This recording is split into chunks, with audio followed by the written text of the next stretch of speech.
And imagination to me is one of the queer magical things that we're able to do because we're future people, Yeah, and right. we understand that the world could be so much better than it is, but we have to be ourselves, fully, Yeah. with or without the communities that born us. So I want to know what your queerest magical future home looks like for you.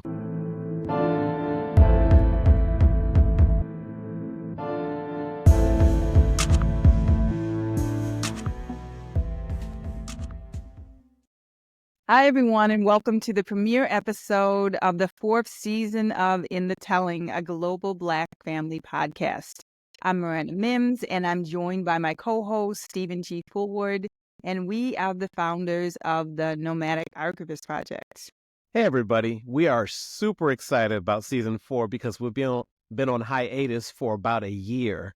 So we're very, very happy to interview our very first guest, Pacheanne Anderson, who is an art consultant and art writer collaborating with art galleries and institutions, organizations, and publications that support the development and promotion of low-income, queer, Black, and PoC British artists. Pacheanne Anderson Gallery Advisory offers a channel of access between the nonprofit and commercial art sector through providing opportunities to artists directly through exhibitions, residencies, sales, and commissions. And so I want to welcome Pacheanne Anderson to In the Telling. Hiya.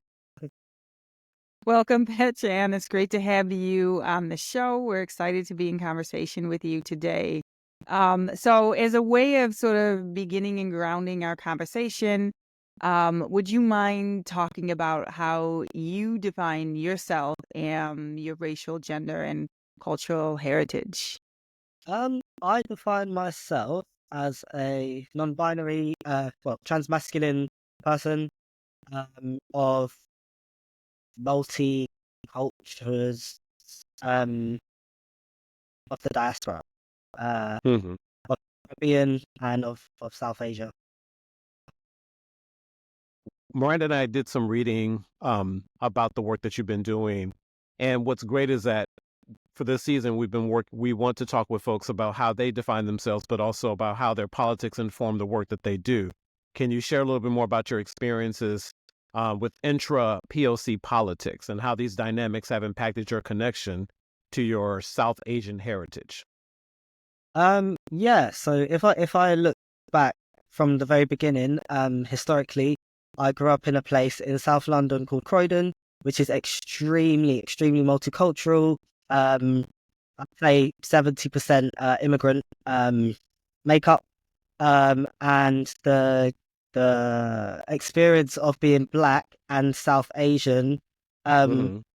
wasn't necessarily the most progressive for myself, because due to kind of like the nuances of hierarchy within the POC kind of diaspora, which I guess Mm-hmm. are symptoms of colonization, there was always an exclusion of my person as taken as a Black person around the Asian and South Asian communities within school and extracurricular life, which kind of actually has been the case all the way through adult life and actually Okay. career also.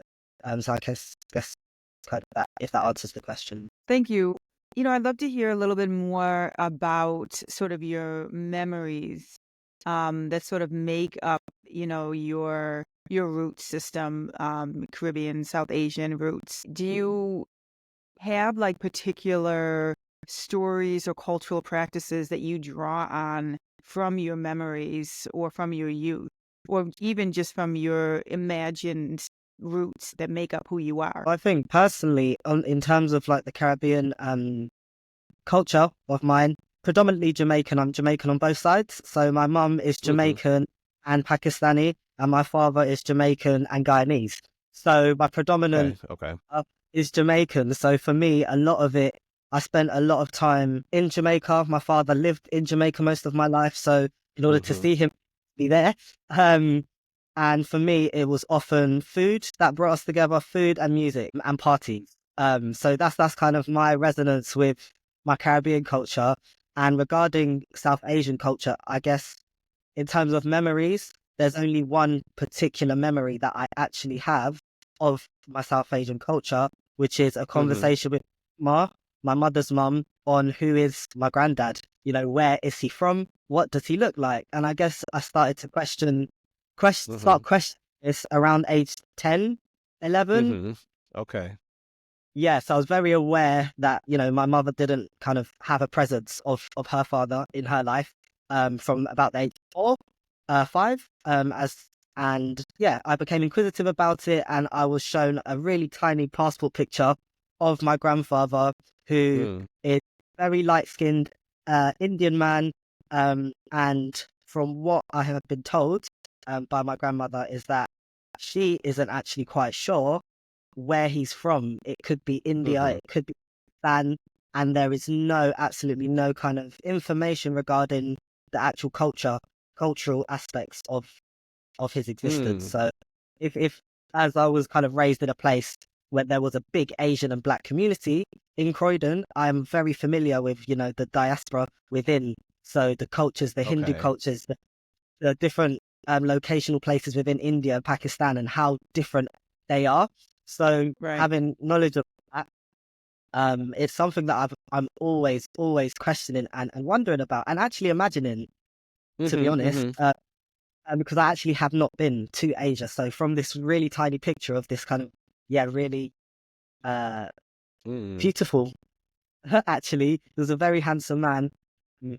My memories are kind of just imaginative, have always been, and probably will always be.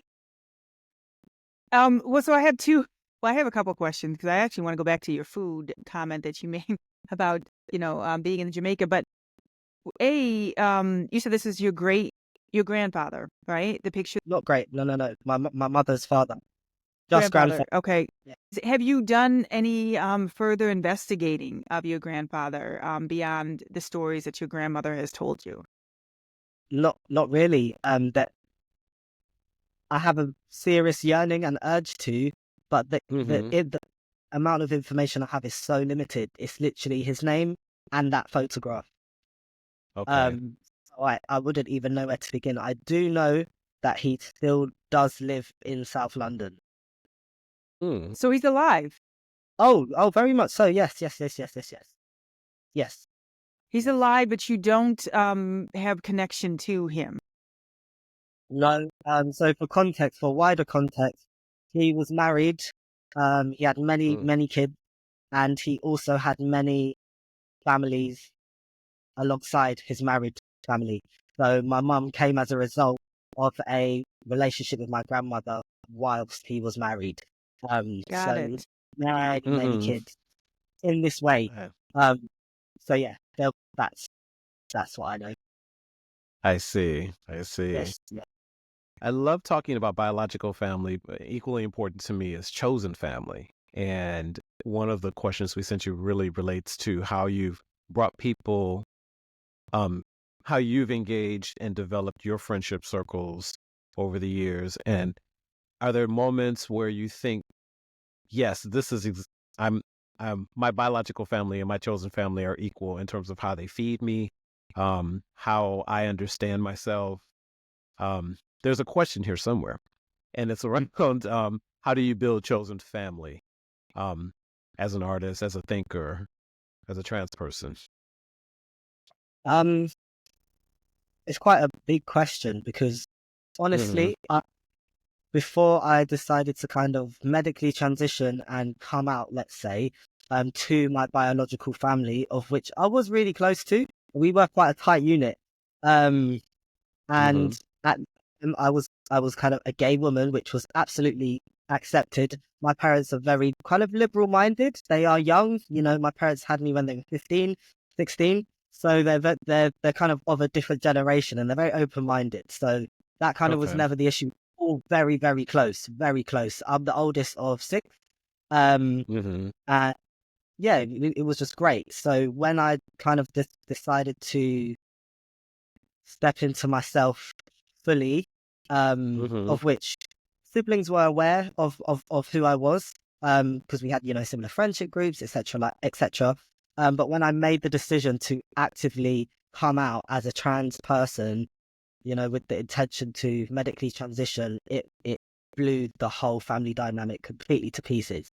As head of the family, my father kind of disregarded my existence completely. So I was kind of like thrown out into the world and maybe forced to re-engage with what love is and what family is. And that's where I began my journey of finding my own chosen family. And it naturally came through friends I already had who stuck around and who knew me, loved me as I was anyway. And then it also to over like maybe between 2 and 3 years of coming out and medically transitioning, I started to feel a serious lack of the presence of wisdom and an elder or older insight from older people. So when I started taking up space in community spaces which were specifically for queer and trans people, that was something I always looked towards, like where can I find older people who might understand me, and for me support and advice in a way maybe a parent might or a grandparent might, because at this time when this was also happening, my father's mother, who was very supportive of me and who I was, passed very suddenly. So I lost kind of that whilst the breakdown of the family unit was happening. So yeah, I kind of just strive to look for older people in queer environments and queer spaces, where I can maybe able to fulfill those yearnings. So that's what I did. I moved to Brighton, which is kind of a queer city. And there's a few spaces and social spaces that I knew of. So I just kind of started hanging out, getting to know people and finding people whose values are aligned with mine. And yeah, that's my answer really. Yeah, I kind of just went out into the world and just explored based on the information I had about the spaces that might be able to support me. And it sounds like, there was a really difficult time for you, obviously, or a difficult position that you were in terms of being accepted within your family and having, a strong tie to them, and then having to go out and create another family, right? Yeah. And now you have I can imagine that you're still juggling your biological family and what they mean and represent in your life, because obviously, as we've just been talking about, the roots that are in you and what make you up you, who you are, through, if anything, blood, and culture, changing now and reforming with a new type of family. How do you think about, with thinking about like having these two types of families in your life? How do you think now about culture, like your cultural understanding of who you are? If you take in now what your new family is bringing into your life and into your definition of who you are, if that makes sense. Yeah, wholly. It's actually a great time to ask this question because it's something that I have started to battle with.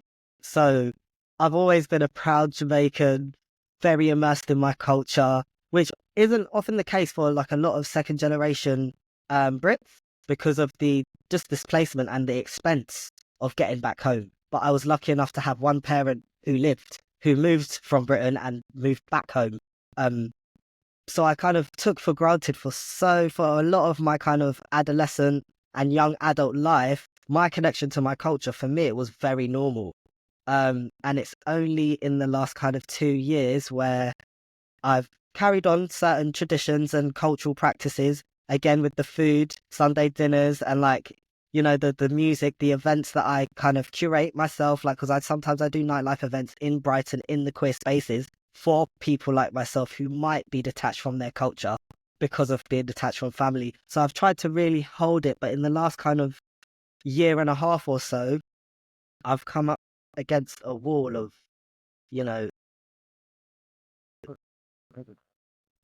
as much as chosen family has been so beautiful and beneficial, a lot of, like, for example, my oldest, like, siblings, I would call them, are not of Caribbean descent, and there are times where I'm missing cultural things and cultural happenings, or culture, or the existence of like a Caribbean atmosphere, for example, let's say, because there's a huge African diaspora in Brighton, queer as well, but not so much Caribbean. So yeah, in the last year or so, I've come up against that, and a few of my friends, including myself, have now moved to the Midlands because that's kind of where Black queer community is shifting to, because of the opportunities, but also because of for me personally, having spent a lot more time up more north of England and in the Midlands, just seeing the like general intensity and like authentic Caribbean like culture, and like the holding of it in the Midlands has made it much more accessible for me as a queer person to go up there and be queer and be like of my culture with others who are of my culture. It's a completely different environment, and so that's kind of how what I'm navigating now is like, okay, cool, I found some chosen family, okay, but this part of my cultural and like selfhood feels missing, something's missing. So going to find that elsewhere, and it's just it feels like a continuation of exploration of where in the country I can move with my communities that align with who I am more so. So I feel like it's a continuing movement, because it's a movement of It's people. really interesting. It's like migration stories, Right, right. which is, and I'm kind of thinking about like too your roots in Jamaica, in Guyana, and then like where it's leading you to now, in like the idea, like the push and pull of like trying to hold on to some of those aspects, like you were just talking about, like with being in community around food and how important that is. But it's really interesting, this idea of movement for you. A movement is change, but would you say that's like a constant in your life? Yeah, I think so, because if I consider the reasons why I haven't been back to Jamaica, not only the financial kind of burden of traveling, but also the logistical aspects of my passport and my driver's license only being in my correct name and gender this year. So the dangers of having been able to go back to Jamaica, that was not a possibility until this year. So as much as like, movement has been an important thing, it's kind of come as a necessity because of trans and the Right. barriers of entry to my culture, which is obviously a whole nother conversation, but then is also a symptom of why my family reacted the way they did, because of how Jamaican culture is regarding queerness and transness. So I think as much as it's a part of my story, it's kind of become a part of my life through necessity. But it's been beautiful because what I've been able to experience as a Londoner, having left London, I'm now exploring different parts of the country where there are different communities and much more condensed communities, which I can relate to more. So, for example, Liverpool, Manchester, Sheffield, the Jamaican community is rich. And like I said, it's much less diluted than, let's say, it would be in London, for example. So I'm now learning other places in the UK where I can go and experience that. For example, this summer I didn't go to Notting Hill Carnival. I went to Leeds Carnival, and it felt so much more Caribbean. It just felt so much more Caribbean. It was very different. So yeah, movement is definitely a necessity, but but I'm grateful for that, for the exploration, because I think if I was Right. just able to jump on and off a plane, there's part of this country, and which, I am a second generation Brit. I am British. Unfortunately, I am a British person. That is my past. My parents were born here. They're British too. So like, it's given me the opportunity to explore the UK and Britain in a way that I never actually cared to before, because I had access to the Caribbean. Right. Yeah, yeah, yeah. Yeah, and I think, I mean, and it's also what you're talking about too is, um, even though it's a necessity, but having these spaces that you can move to means that you're not isolated, right? You're not cut off. Or if something happens in the space that you're in, there is another one that's growing and that can enrich you and give you what you need, which is so important. And it's so amazing that they do exist. And congratulations on being able to go back now to Jamaica. Do you have any plans to go back? Absolutely. Absolutely. Yeah. So, and I knew because of my parents were so young, I knew my great grandmother, that house has been there. So my mum's side is from a place called Mocha, which is of the Clarendon district in Jamaica. It's like right up in the mountains. It's very country living. I love it. I love it. And I can't wait to go back. So I actually spoke with my grandmother, who also has recently, our relationship is like the strongest it's ever been since my other granny passed. That Before. has been one thing that I can honestly say has been the most transformative thing about my life, and coming out and, receiving kind of backlash from the whole family wide, and like certain family members actually acknowledging this and being like, no, I'm going to be here for you, even though I apologize and I haven't. I see the life you now had to live, and I'm going to come back and support you and love you. So the Oh, relationship with good. my family now is so important. It's so important because I Right. guess, yeah, she acknowledged what had happened, and Mm-hmm. yeah, I can't wait to go back home with her. That's on the plans for next year. She goes at least twice, 3 times a year, and that's her mum's house.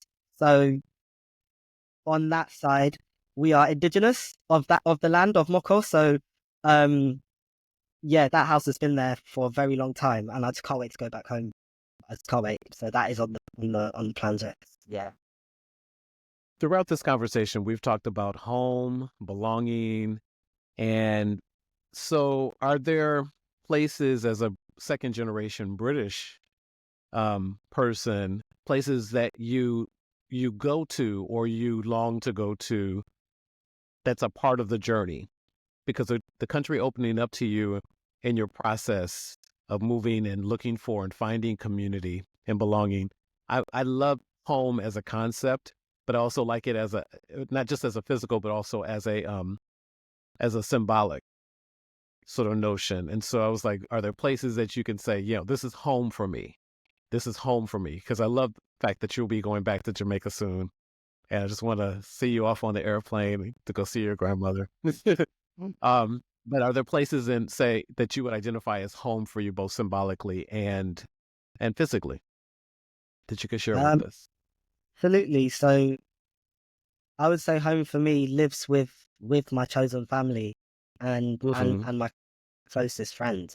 So wherever kind of they are, I Mm-hmm. enjoy being in that space with them, where I'm respected, where I'm loved, where I'm Mm-hmm. able to do my full true self. For me, that's where home is, and Mm-hmm. that could be Yeah. anywhere they Yeah. are. And That's and awesome. actually, it's a big reason why I moved away from Brighton, because I'd been there 9 years with a 2 year Mm-hmm. gap. Went to London to do my masters, but I had lived there a long time, and it was last year when a lot of those people had moved up north to the communities of that I'm explaining, and Mm-hmm. the sheer isolation of feeling of home in the Ooh. physical place became so real. Um, and there actually were spaces and instances of extreme racialized abuse and stuff in the queer spaces, community spaces, because Brighton is in Sussex, and I kind of was one of the leftovers, and I got hit quite strongly, and I didn't understand of home being with the people where my kind of heart was until yeah, the last 12 months. So home for me is wherever they are, wherever the people who love and respect me allow me to be myself. So that's kind of my answer. Thank you. Thank you. We're talking about home and place, and what I want to follow up with is, what does a future home look like for you? Does it contain the components of what you've already described, but also, like, I love what you said about imagining your granddad, and thinking about his life, right, early on when we spoke, and imagination to me is like, to me, one of the queer magical things that we're able to do because we're future people, Yeah, you know, and right. we understand that the world could be so much better than it is, but we have to be ourselves, fully, Yeah. with or without the communities that born us. So I want to know what your queerest magical future home looks like for you. My queerest magical future home looks Mm-hmm. like, honestly, it's a 2-bedroom house whereby the second room is a spare room and it's for anyone who needs it or wants it. Mm-hmm. And I Mm-hmm. know that's really, really basic, but Mm-hmm. that that's what home is. That's what it is to me. That's what it is That's to me. It's, beautiful. it's having somewhere comfortable that I could be myself, that I have control over, and there's a Mm-hmm. space for anyone who needs it at any time. Mm-hmm. Uh, a big living room where I can host parties, dinners, Mm-hmm. and that's it. It's very simple. And I have had that before, so that's when I've been most happy. So that's it. That's really it. And that could be anywhere in the world, because like I Okay. said, it's about who those people are and how they Mm-hmm. come to space and engage with me in acts of love, just pure love and joy. Lovely. I love Obviously, that. not all the time, Right, because family is right, family.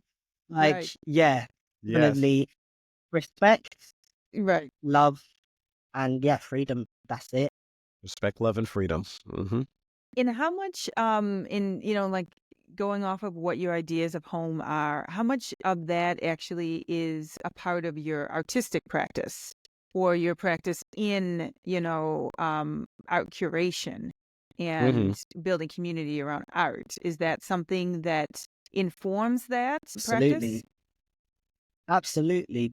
I think just because of the nature of my own journey as an artist in this country, in this institution, um, understanding that acts of love and care and Mm-hmm. respect has to inform the work. Because Okay. the reason I do this job is because of the lack of all of the above and having been treated in that way as an artist. So as a curator, as a Mm-hmm. consultant, as a sports artist, of identities like myself, especially when we're talking about disability, which is not physical. Um, Love and respect. That's that's the key. So it Mm-hmm. definitely informs the work. The work, in my opinion. Um, yeah, to be as inclusive as possible and to act in a Mm-hmm. way that is truly supportive of the artist before the Mm-hmm. Mm-hmm. institution. Mm-hmm. So So, as we begin to wrap up, I guess my final question for you is there any stories or memories that you want to leave us all with that, Mm-hmm. keeps coming up for you, something that you keep reflecting on or that keeps be- being a part of your everyday experience or just something that you can look back on like a touchstone, anything that you want to share with us?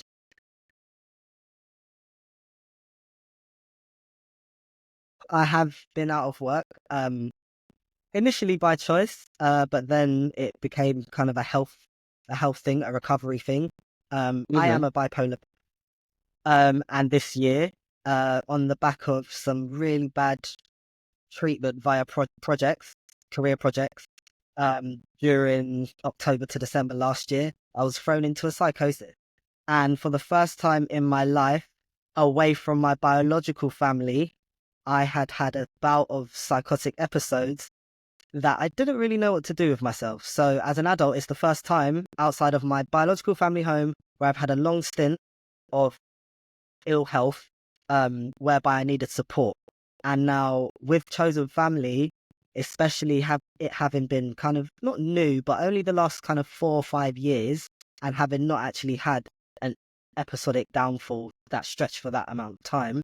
It there's one particular person, elder sibling, chosen family, who just would not leave me alone, and that's in the best. That's like in the most beautiful way I could explain it. They would not leave me alone. So whilst I was in like quite a long ongoing psychosis, I had zero contact with the world, no phone, no computer, nothing. I was in my flat by myself for a month and a half.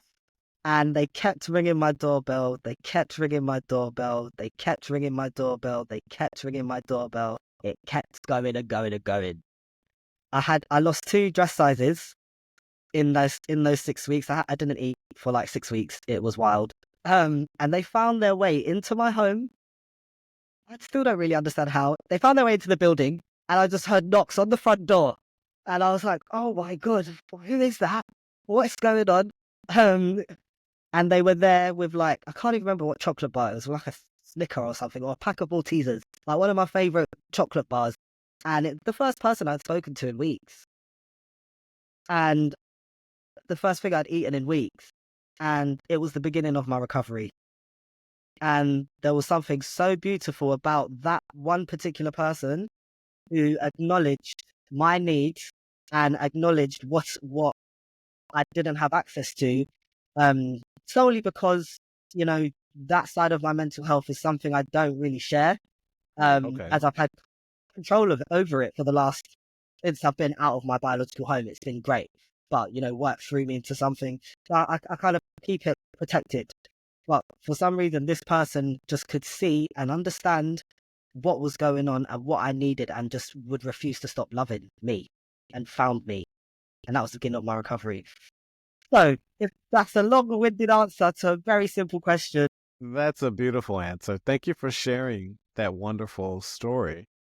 That's why chosen family is so real to me, and it's been something that has saved my life, literally. Critical. And actually, I'm on my way up to Manchester. I'm living in London for 3 months, just as a transitional phase, but I am on my way up to Manchester to be closer to them. Yeah. Beautiful. So, Yeah. Beautiful. I mean, that connection sounds amazing. yeah. They had to leave Brighton because of the racialized issues. So I felt a lot of us and the younger Black queers in those spaces in Brighton have felt their lack. That person's presence is strong. Wow. So that's where I'm off to to be closer to They them. sound pretty amazing. They do Well, sound I'm glad pretty they didn't amazing. give up. I'm glad they Absolutely didn't give not. up. And I hope that you're doing better. Yes. I much better, Yeah. much better. Well, I guess Good. it maybe 6 weeks, 2 to 2 months. I've felt myself, and it's phenomenal. Oh, beautiful. Beautiful. A real fight with the NHS, but I got there. I fought for my rights. I got what I needed, and Good. and I'll be back to work next year. I'm so excited. Oh, fantastic. Fantastic. Yeah. Thank you for coming and sharing, parts of your life with us. We really appreciate it. On this podcast, we really love family stories, both biological and chosen, and all the things you mentioned today about, I love Miranda's idea of migration and how it impacts us and how we understand our place and placement in the world, but also what we choose. And so I love chosen family as well, because we're choosing to share our lives with each other and to be big, the kind of person that we want to be, as opposed to capitulating to a particular kind of stereotype. So I loved hearing your story. Thank you for sharing that. Yeah, thank you so much. It was wonderful to be in conversation with you. Yeah, no, thank you guys so much again, just for having me. It's been Thank you. quite a nice conversation. Yeah,